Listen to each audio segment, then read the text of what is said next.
الدنيا كي ندعو إلى الله لننشر الخير في الكون الذي حارى ونرسل نبیوں نے العطر پھیرا من روض لگایا، الهدى کوئی نبی گھر نہیں بیٹھا ويشرق السلم کہ میرے پاس کوئی آئے گا تو اسے سکھاؤں گا۔ ہر نبی نے پھیرا لگایا، اور داؤد علیہ السلام نے ایک دفعہ یہ کیا کہ بڑا عبادت خانہ بنایا اور اس کی دیواریں اونچی کر دی، اتنی اونچی کہ اندر کوئی جا نہ سکے،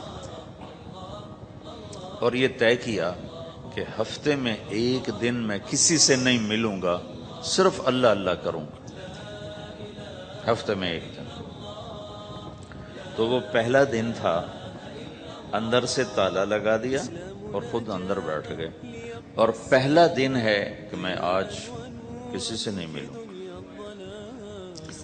تو میرے رب کو یہ بات پسند نہیں آئی کہ نبی کا کام کٹ کے بیٹھنا نہیں ہے، لوگوں میں جانا ہے۔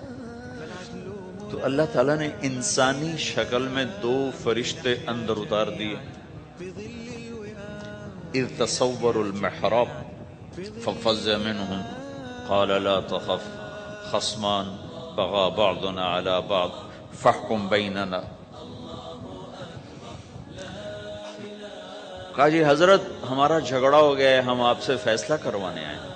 تو داؤد علیہ السلام ڈر گئے کہ دروازہ بند ہے، یہ آئے کہاں سے؟ دیوار اتنی اونچی ہے کہ اس کے اوپر سے چھلانگ لگا کے بھی اندر نہیں آ سکتے، تو یہ کون ہے، آئی کہاں سے؟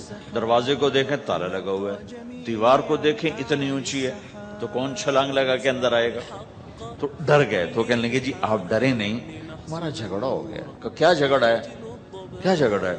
کہ ان ھذا اخی لہ 99 نعجہ ولی نعجۃ واحدہ فقال اکفلنیھا وعزنی فی الخطاب۔ یہ میرا بھائی ہے، اس کے پاس 99 بکریاں ہیں، بھیڑیں، 99 بھیڑ ہے، اور میرے پاس ایک ہے۔ یہ مجھے کہتا ہے ایک بھی مجھے دے دے، میری 100 پوری ہو جائے۔ تو آپ بتاؤ یہ غلط کر رہا ہے کہ ٹھیک کر رہا ہے؟ اب یہ فیصلہ تو آپ چھوٹے سے بچے سے بھی کروا سکتے ہو، نہیں؟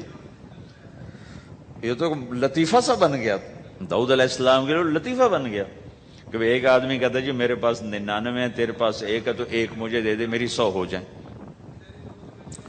تو داؤد علیہ السلام سوچ میں پڑ گئے یہ چکر کیا ہے۔ تو ایک دم ان کو خیال آیا کہ یہ تو میرے رب نے مجھے پیغام بھیجا ہے کہ داؤد تجھے بندوں کو دعوت دینے کے لیے بھیجا ہے، مصلی پر بیٹھنے کے لیے نہیں بھیجا۔ ہاں مصلی پر بیٹھنا ہے، اس کے لیے رات ہے۔